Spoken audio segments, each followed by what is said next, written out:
आज हम जानेंगे सर्वनाम के बारे में। सर्वनाम की परिभाषा इस प्रकार है, संज्ञा के स्थान पर जो शब्द प्रयोग किए जाते हैं उन्हें सर्वनाम कहते हैं। जैसे आप, तू, यह, मैं, वह, कुछ, कोई आदि। उदाहरण के लिए, राम खेल कर आया, वह अब पढ़ेगा। राम संज्ञा है और वह शब्द राम के लिए प्रयोग हुआ है, वह सर्वनाम है। इसी तरीके से राहुल ने अपने दोस्तों से कहा, मैं भी खेलूंगा। इस वाक्य में मैं शब्द का प्रयोग राहुल के लिए हुआ है, इसलिए वो सर्वनाम है। जानते हैं सर्वनाम के भेदों के बारे में। सर्वनाम के 6 भेद हैं। पुरुषवाचक सर्वनाम, निश्चयवाचक सर्वनाम, अनिश्चयवाचक सर्वनाम, प्रश्नवाचक सर्वनाम, संबंधवाचक सर्वनाम और निजवाचक सर्वनाम। सबसे पहले जानते हैं पुरुषवाचक सर्वनाम के बारे में। जिस सर्वनाम का प्रयोग बोलने वाले, सुनने वाले या किसी अन्य के लिए होता है उसे पुरुषवाचक सर्वनाम कहते हैं। जैसे मैं, तुम, वह आदि। पुरुषवाचक सर्वनाम 3 प्रकार का होता है, उत्तम पुरुष, मध्यम पुरुष और अन्य पुरुष। उत्तम पुरुष वह सर्वनाम है जिसका प्रयोग बोलने वाला या लिखने वाला अपने लिए करता है। जैसे मैं पत्र लिखता हूँ, हम रोज स्कूल जाते हैं। इन दोनों वाक्यों में मैं और हम का प्रयोग अपने लिए हुआ है, इसलिए ये उत्तम पुरुष है। मध्यम पुरुष बोलने वाला या लिखने वाला जिस सर्वनाम का प्रयोग सुनने वाले या पढ़ने वाले के लिए करता है उस सर्वनाम को मध्यम पुरुषवाचक सर्वनाम कहते हैं। जैसे तुम उधर मत जाओ, तो तुम का प्रयोग सुनने वाले के लिए हुआ है, इसलिए ये मध्यम पुरुष सर्वनाम है। अन्य पुरुष सर्वनाम बोलने वाले और सुनने वाले अपने या सामने वाले के अलावा अन्य तीसरे व्यक्ति के लिए जिस सर्वनाम का प्रयोग करते हैं उस सर्वनाम को अन्य पुरुषवाचक सर्वनाम कहते हैं। जैसे वह फल खाता है या वे लोग दिन भर खेलते हैं। दूसरा सर्वनाम है निश्चयवाचक सर्वनाम। जो सर्वनाम किसी निश्चित वस्तु, व्यक्ति या घटना के लिए प्रयुक्त होते हैं वे निश्चयवाचक सर्वनाम कहलाते हैं। जैसे वह मेरा भाई है, यह एक किताब है।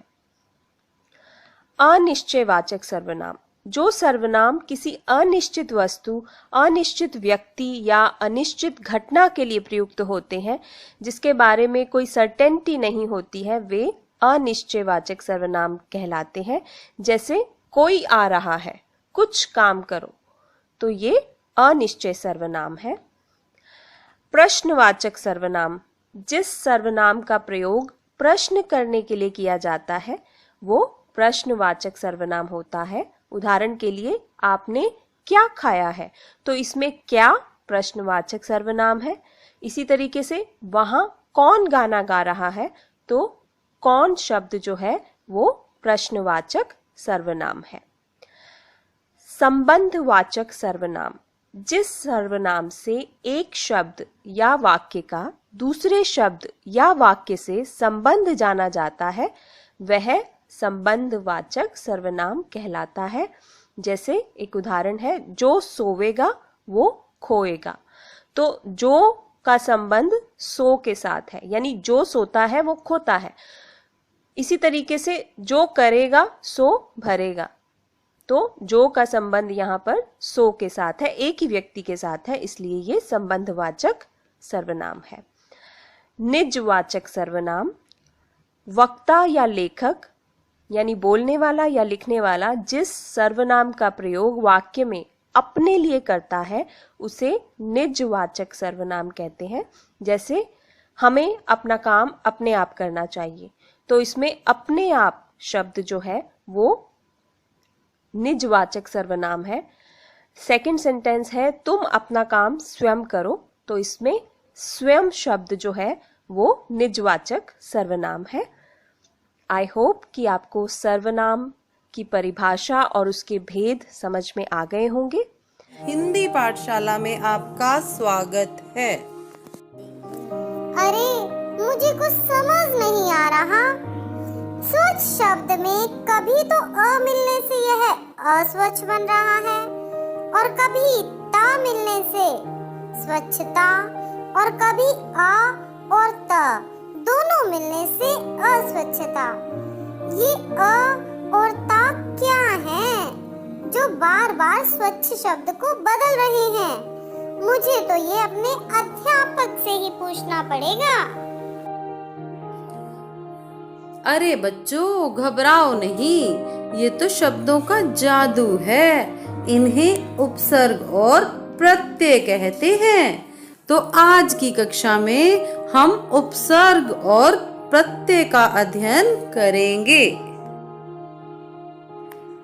आइए इन शब्दों को पढ़िए। दुपहिया, सुपुत्र, उपवन। प्यारे बच्चों, इन शब्दों में पहिया, पुत्र तथा वन मूल शब्द हैं और इन शब्दों में दु, सु तथा उप शब्दांश के जुड़ने से इनके अर्थ में परिवर्तन आ गया है, अतः ये उपसर्ग हैं। तो जो शब्दांश मूल शब्द के पहले जुड़कर उसके अर्थ में परिवर्तन ला देते हैं वे उपसर्ग कहलाते हैं। आइए कुछ और उदाहरण देखें। अभी जमा मान, अभिमान। नि जमा वास, निवास। दुर जमा गुण, दुर्गुण। बहु जमा मूल्य, बहुमूल्य। बच्चों ध्यान दीजिए कि उपसर्ग पूर्ण शब्द नहीं होते हैं, ये शब्दांश होते हैं। इनका स्वतंत्र रूप से प्रयोग नहीं होता है, ये शब्द के साथ जुड़कर अर्थ बदल देते हैं। आइए कुछ और शब्दों को पढ़ते हैं। बुढ़ापा, तैराक, चित्रकार।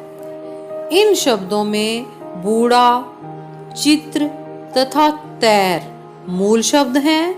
इन शब्दों में क्रमशः आपा, कार तथा आक शब्दों के जुड़ने से इनके अर्थ में परिवर्तन आ गया है, अतः ये प्रत्यय हैं। तो हम इस प्रकार से कह सकते हैं कि जो शब्दांश मूल शब्द के अंत में जुड़कर उसके अर्थ में परिवर्तन ला देते हैं वे प्रत्यय कहलाते हैं। आइए प्रत्यय के कुछ और उदाहरण देखते हैं। बच्चा जमा पन, बचपन। मीठा जमा आस, मिठास। सांप जमा एरा, सपेरा।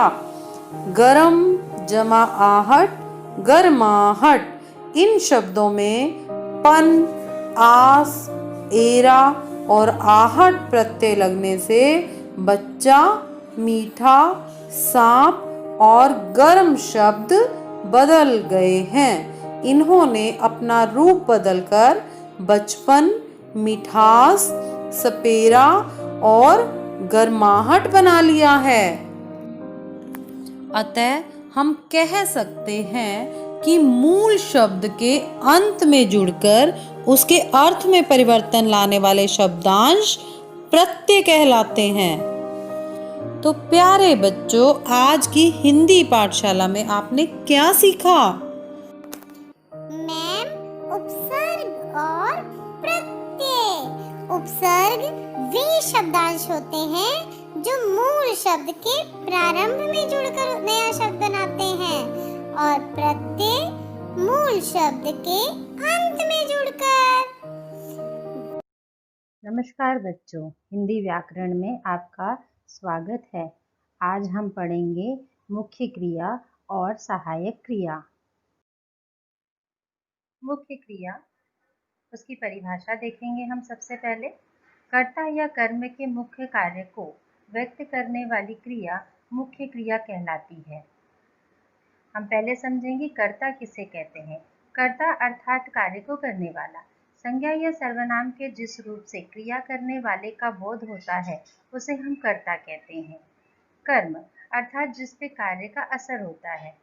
जिस वस्तु या व्यक्ति पर क्रिया के होने का फल होता है उसे हम कर्म कहते हैं। क्रिया, क्रिया यानी एक्शन वाले शब्द। जिस शब्द से किसी काम के करने या होने का भाव प्रकट हो उसे हम क्रिया कहते हैं। मुख्य क्रिया के उदाहरण, जैसे माता ने राजू को मारा।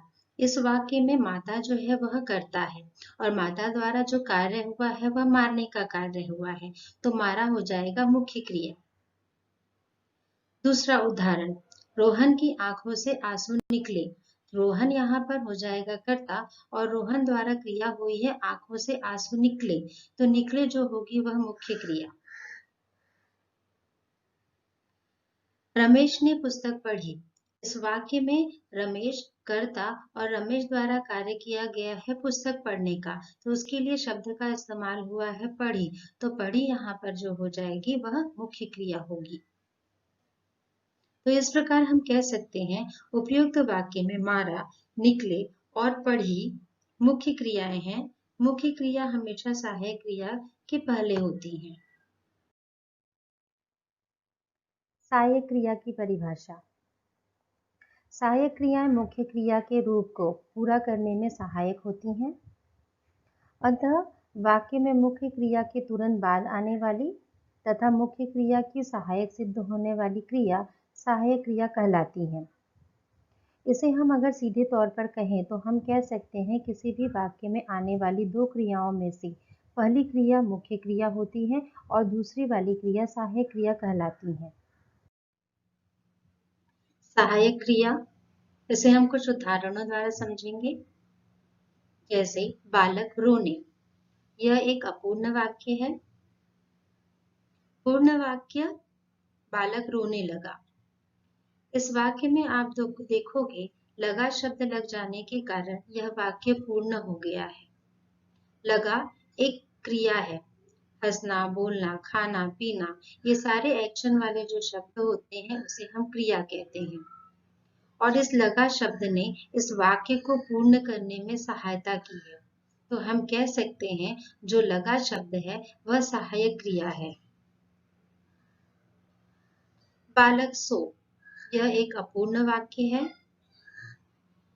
बालक सो चुका, चुका एक क्रिया है और वाक्य को पूर्ण करने में चुका ने सहायता की है, इसलिए चुका जो शब्द होगा वह सहायक क्रिया कहलाएगी।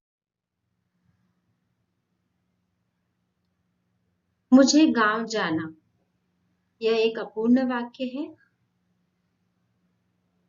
मुझे अब गांव जाना होगा। इस वाक्य में होगा यह एक सहायक क्रिया का शब्द है, इसी कारण यह वाक्य पूर्ण हुआ है, इसलिए होगा जो शब्द होगा वह सहायक क्रिया होगी। पता नहीं वह क्यों हंस, यह वाक्य भी अपूर्ण है। पता नहीं वह क्यों हंस पड़ा, पड़ा यानी पढ़ना। पढ़ना एक क्रिया है और पढ़ा इस शब्द के कारण यह वाक्य पूरा हुआ है। पढ़ा इस सहायता वाले शब्द के कारण ही यह वाक्य पूर्ण हुआ है, इसलिए पढ़ा को हम कह सकते हैं सहायक क्रिया। किसी भी वाक्य में दो क्रियाएं होती हैं, जैसे ये चौथे वाले हम उदाहरण में देख सकते हैं, हंस और पढ़ा। यहाँ पे दो क्रियाएं हैं, हंस यानी हंसना, तो हंस को हम कहेंगे मुख्य क्रिया और पढ़ा को हम कहेंगे सहायक क्रिया।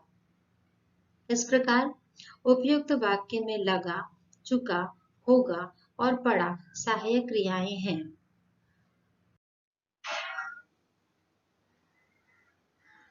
सहायक क्रिया पहचान कर लिखना। विशेष, वाक्य में सहायक क्रिया पहचान कर उस शब्द में ना का प्रयोग करके लिखा जाता है। जैसे वह पत्र लिखने लगा।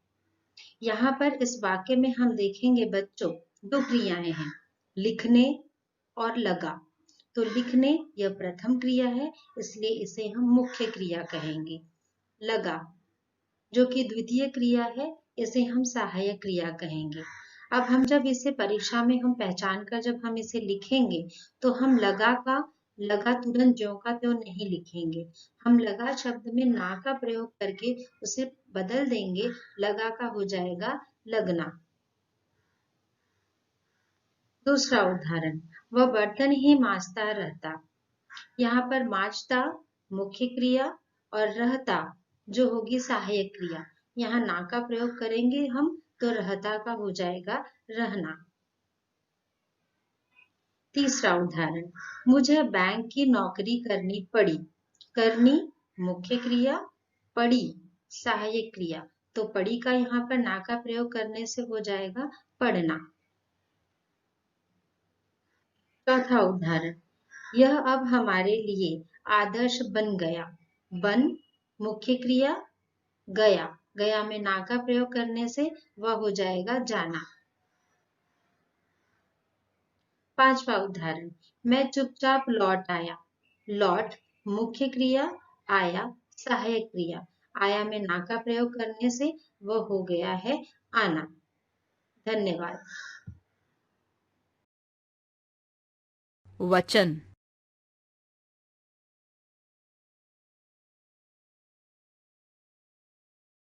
अगर मगर जगर चलें वचन की डगर।